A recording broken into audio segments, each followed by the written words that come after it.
This is the 21st lesson in a big series where I'm teaching deep dive tutorials on the top 25 jazz standards for guitar players. There's a link to a playlist of this entire series in the description. The song we're learning today, we're in ballad land now. We're learning Misty.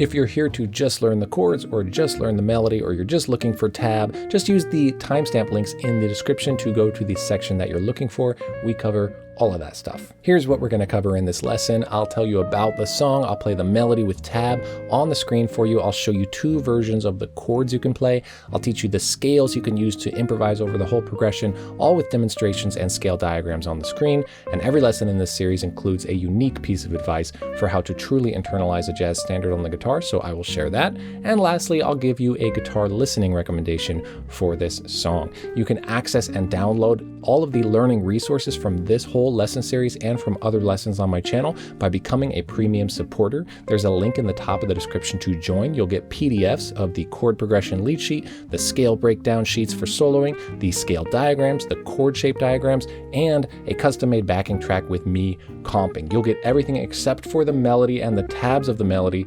because this song is not in the public domain, but you can easily learn the melody from this video. That's why I demonstrated it so clearly the way that I do. Just use the link in the top of the description to join and support and get all of those extra resources, or go to soundguitarlessons.com/join. Misty was composed by pianist Errol Garner in 1954 as an instrumental ballad, and later had lyrics added by Johnny Burke. It became a hit when Johnny Mathis recorded it with vocals, and it has since been one of the most beloved jazz ballads of all time. And that Johnny Mathis version is beautiful, so make sure you check that out at some point. This tune is a slow, romantic tune with rich, emotional harmony and a beautiful melody. And while the tempo is gentle, the chord changes are surprisingly sophisticated, making it a perfect study in jazz ballad phrasing and voice leading and interpretation. Let's get in and learn the melody to Misty. Now I'll play you the melody with guitar tab and notation on the screen. I encourage you to practice along with this demonstration as you are working on the melody. Here it is.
play you two different versions of the chord shapes for this tune. I'll play you each chord once each time a chord changes, and I'll show you the chord shape diagrams on the screen as I play them. I encourage you to practice along with these demonstrations as you're working on getting the chords down. First, I'll play you the chords using the simplest chord shapes possible. These are often called shell voicings, and they are widely used in jazz. Here's that demonstration.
Now I'll play you the more common jazz guitar chord shapes for this tune. These have an extra note in them and they fill out the sound a little more. Here's that demonstration.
Next, I will show you the scale options that you need to be able to improvise and solo over the entire chord progression of this tune. I will demonstrate and show diagrams of the scale forms on the screen, and we will do an analysis and talk about them, and I'll demonstrate improvising with them as well, all in one specific overlapping position on the fretboard. Let's go into that. Here's our complete scales analysis for Misty. This is just looking at what are the scales that the chords come from. We want to know this.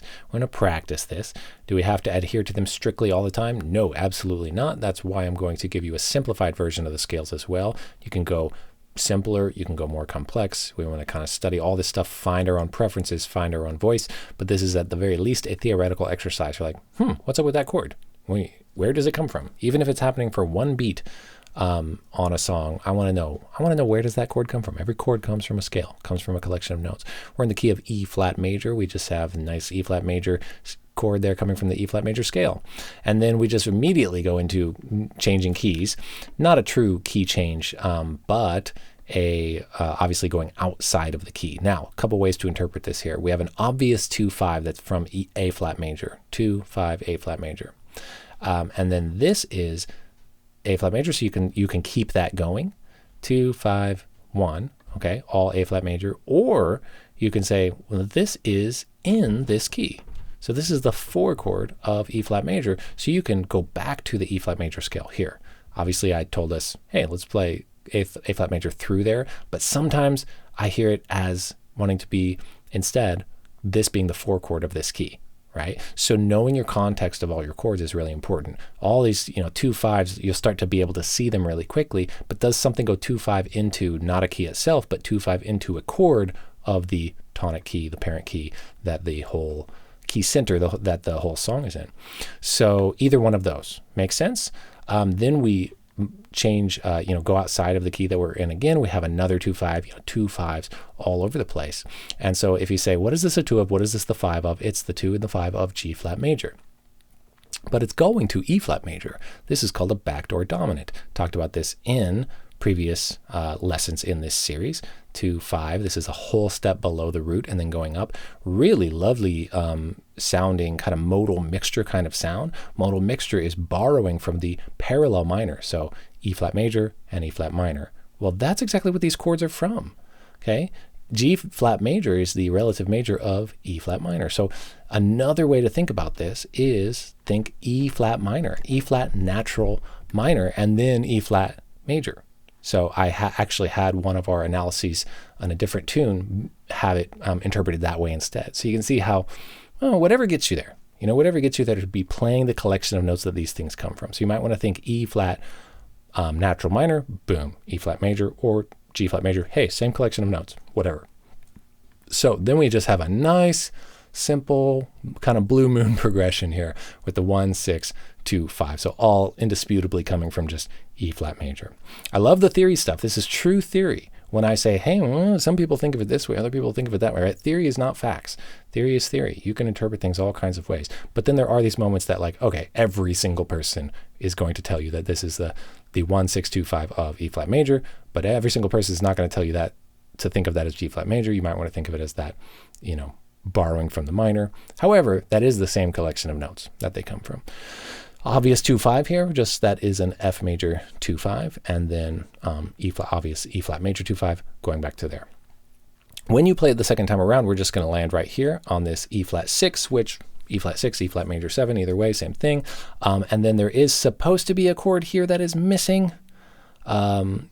And that is actually the D flat 9 or D flat 7. So going back, this is really cool.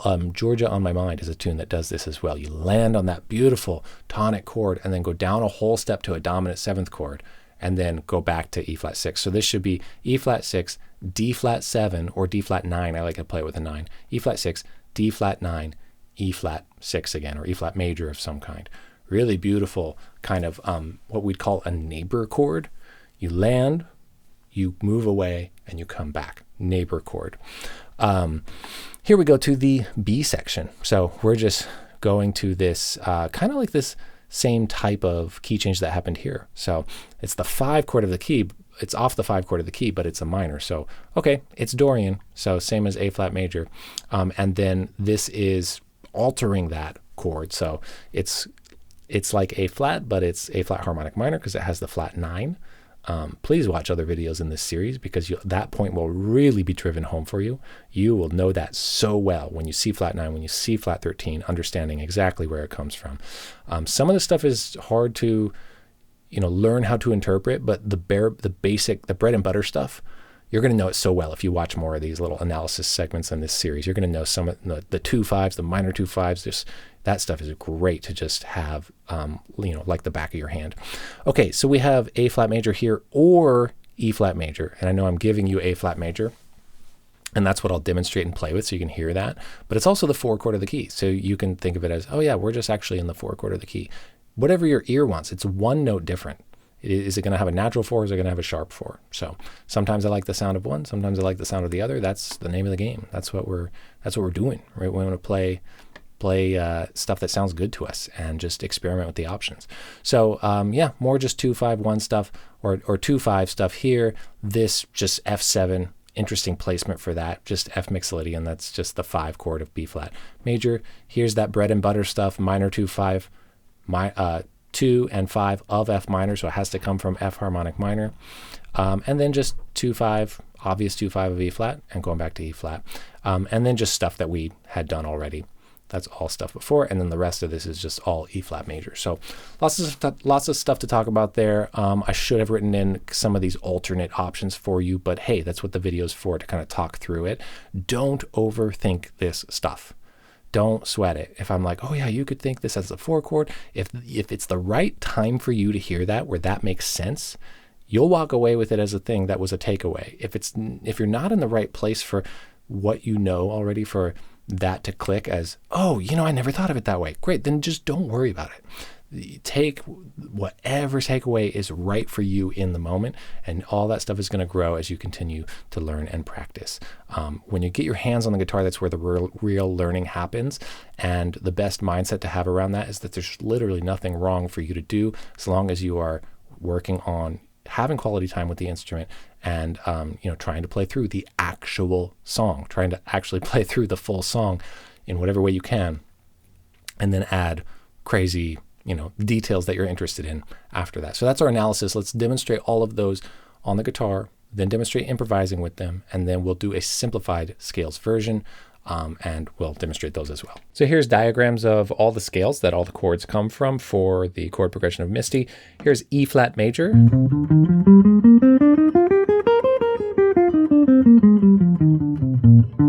Here is A flat major.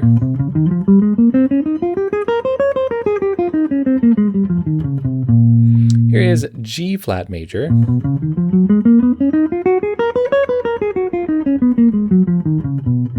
Here is F major.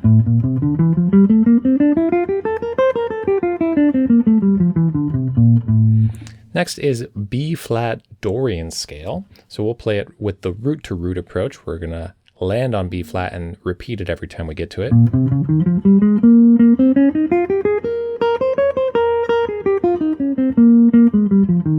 That's so we can really hear the Dorian sound. Otherwise, it's the same scale as A flat major, which we already played. Here's A flat harmonic minor.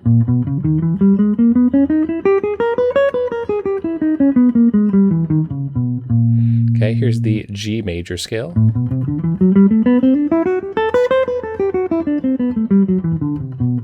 Here's the F mixolydian scale.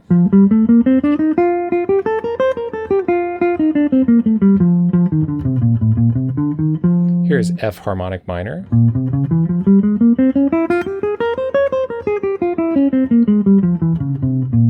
Okay, notice with the F mixolydian scale, I did the root to root again because it's a mode. It's the same thing as the B flat major scale. So to make it sound like F mixolydian, I'm starting and ending on the root. You can do that sometimes, you don't have to. Whatever the point is to see all of these as just this map. You see all the notes of the scale all at once. So then you can play sparsely. If you're playing harmonic minor, F harmonic minor.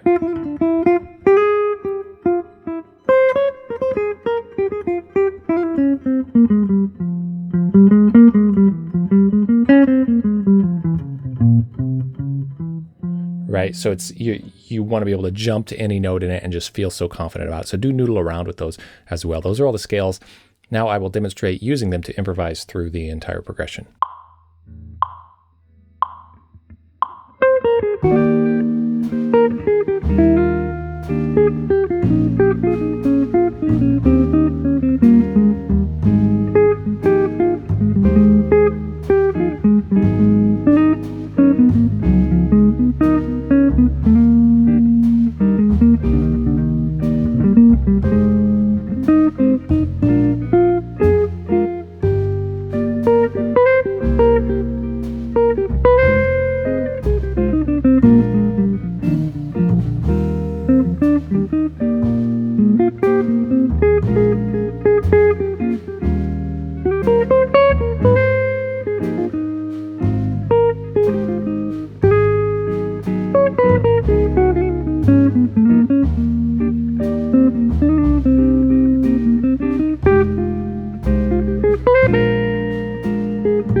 Okay, let's look at our simplified scales here. It's not, we can't take away too much stuff, but we can simplify things.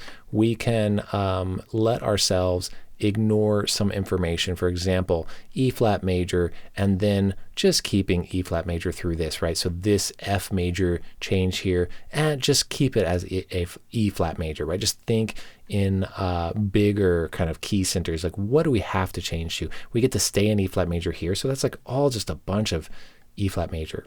And I talked about before how you could go back to E flat major for this chord too, and let your ear take you where it wants to go eventually. But basically I just simplified, as I do with these all the time. How can we have fewer scale changes so we can try to play by ear? You know, this right here is actually from A flat harmonic minor, but you don't have to address that perfectly. You can play by ear from the A flat major scale on all of that. And again, you can play from E flat major here, but that's another change. So I'm trying to minimize changes here.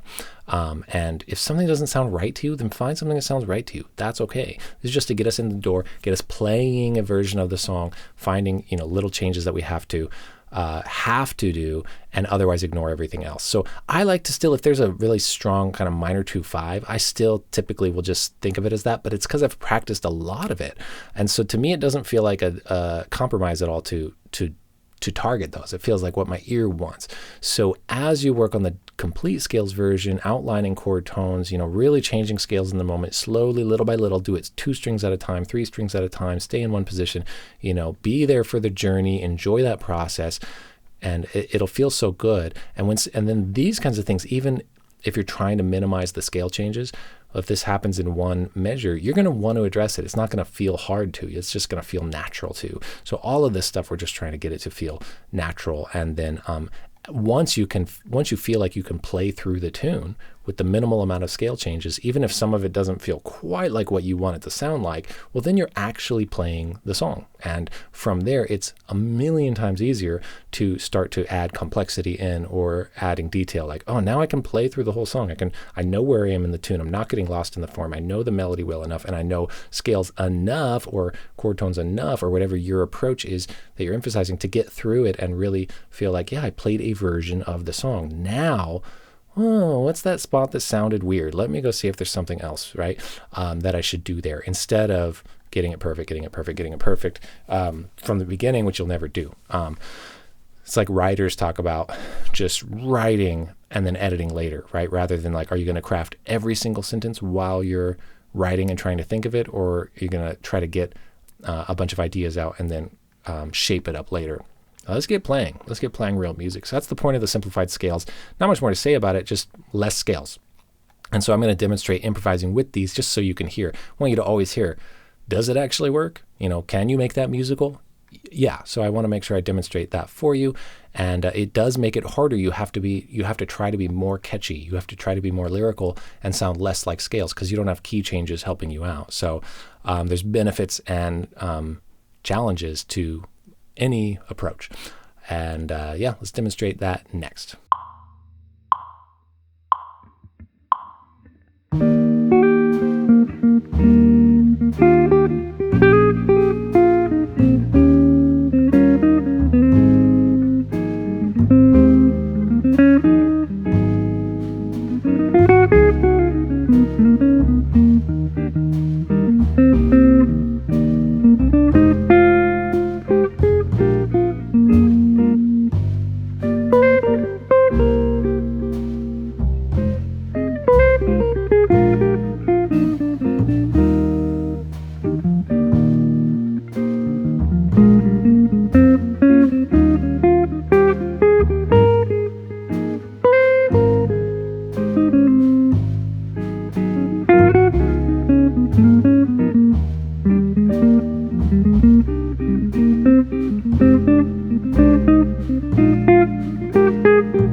Here's your internalization tip for this video. You want to be able to play the melody along one string. And in order to do that, you want to be able to do that in any key just by seeing, thinking, feeling, hearing the relationships and the structure of the melody. The last tip in the last video said, think of the melody as just the structure and relationship within itself and within the key. And you can create your own logic for it, but it's not memorizing note names and it's not memorizing frets. So if we take Misty, and Misty is particularly hard because of the range, so a lot of tunes will be easier than this.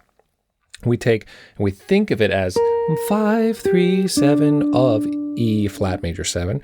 And I'm going to go way up here so we can have a range for it. And you should be able to do this in any key. And of course, if you try this in certain keys, you have to go off of a single string. But the point is you can think of these structures linearly. This is a good example actually because of one of the arpeggios. So this is 5, 3, 7. Okay, so I'm anchoring my view on a root always just to tell you how I do it. There's no right or wrong way. If you get the result, you've done something right. So this is E flat here and this is E flat here. So I'm thinking 5. Okay, there's 5 from E flat, 3 from E flat. There's E flat, there's 7. So I'm always kind of like seeing around a root somewhere. 5, 3, 7. Okay, and then the logic that I've used to think of what happens next is to go to the 5 of the key and go 1, 2, flat 3, okay, da, da, da, and then up to the 6 of the key.